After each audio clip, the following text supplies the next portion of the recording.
The rumble of motorcycles shook the windows of Rosie's diner as the sun dipped below the horizon, painting the New Mexico desert in shades of amber and crimson. Inside, 23-year-old waitress Maya Torres wiped down the counter for what felt like the 100th time that day, her feet aching in her worn sneakers. The dinner rush had finally subsided, leaving only a handful of customers scattered among the red vinyl booths. She heard them before she saw them.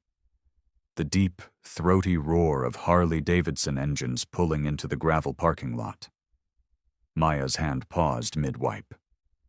Through the window, she counted 5 motorcycles, their chrome catching the last rays of daylight. The lead rider dismounted first, a mountain of a man with a leather vest adorned with patches that identified him as a member of the Hells Angels. His weathered face was partially obscured by a gray beard that reached his chest, and his arms were covered in intricate tattoos that told stories of a life Maya could only imagine. The other customers' conversations died to whispers. Old Fred, sitting at his usual corner booth, suddenly became very interested in his coffee. Maya felt her heartbeat quicken, but she straightened her spine and grabbed a stack of menus. Her abuela had always taught her that respect was earned by giving it first. The bells above the door chimed as the group entered. The big man in front, his vest read "Bull" above the patch, held the door open with surprising gentleness. Behind him, another biker carefully wheeled in a small figure in a wheelchair. Maya's professional smile faltered for just a moment when she saw the little girl. She couldn't have been more than 7 years old, with dark curls that framed a delicate face. Her body was rigid in the specialized wheelchair, her hands curled inward, her head tilted to one side.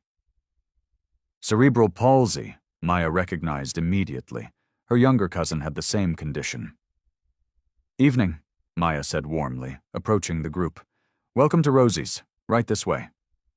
Bull's hard expression softened slightly as he nodded. "Need a table that'll fit the wheelchair?" "Of course." Maya led them to a large corner booth, quickly removing a chair to make space for the little girl's wheelchair. The bikers settled around the table with practiced ease, their leather creaking, their presence somehow both intimidating and protective as they formed a circle around the child. Maya distributed menus, her eyes drawn back to the little girl. "And what's your name, sweetheart?" Bull answered before anyone else could. "This is my daughter, Lily." His voice, rough as gravel, carried a tenderness that surprised Maya.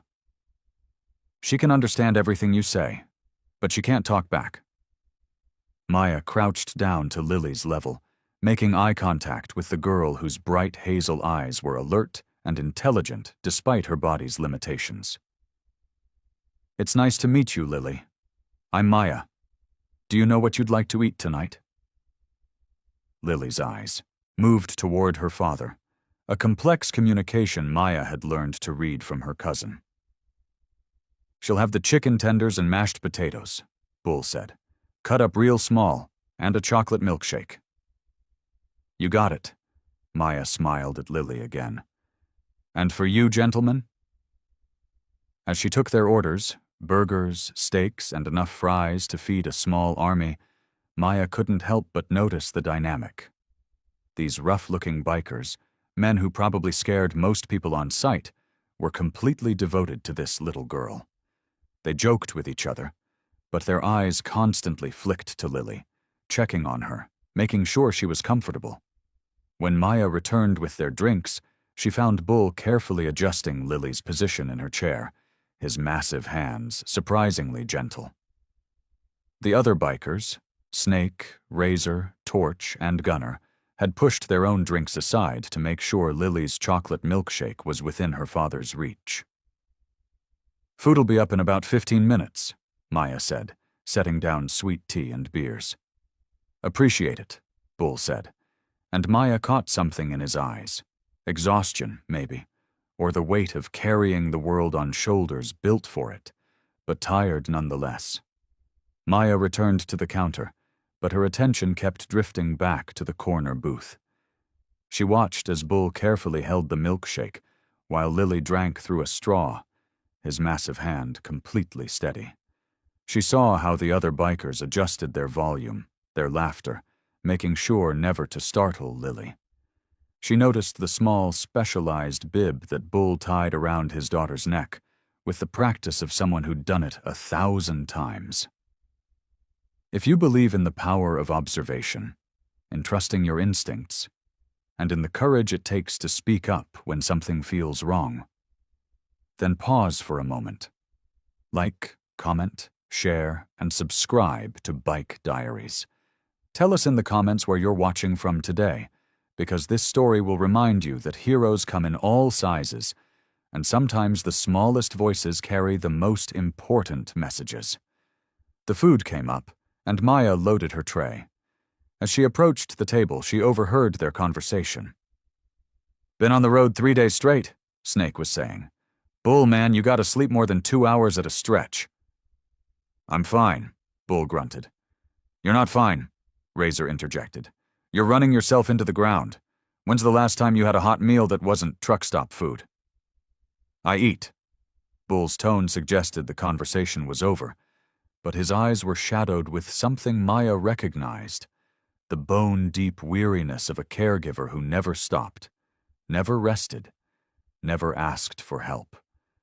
Maya set down their plates, arranging everything within easy reach. When she got to Lily's chicken tenders and mashed potatoes, she paused. Bull was trying to manage his own meal while preparing to feed his daughter, and Maya could see the logistics problem forming. He'd have to eat cold food, or let his daughter wait while his food got cold, or try to juggle both and end up doing neither well. "Would you like me to help feed Lily while you eat?" Maya asked quietly. "I have a cousin with CP. I know the drill. Small bites. Watch for swallowing. Take it slow." Bull looked up at her, surprise evident on his weathered face. For a moment, Maya thought he might refuse. That pride or protectiveness or simple habit would make him say no. But then Lily made a small sound, her eyes moving between Maya and her father, and something in Bull's expression cracked. "You sure?" he asked, his voice rough. "It takes a while. You got other tables." Maya glanced around the diner. Fred was still nursing his coffee. A young couple in booth 3 was absorbed in each other. An elderly woman was working on a crossword puzzle and a piece of pie that would last her another 20 minutes at least. "I've got time," Maya said. "Besides, Lily and I are going to be friends, aren't we?" Lily's eyes brightened, and Maya could swear she saw the hint of a smile in them. Bull nodded once, a sharp dip of his chin that somehow conveyed more gratitude than 1,000 words. Maya pulled up a chair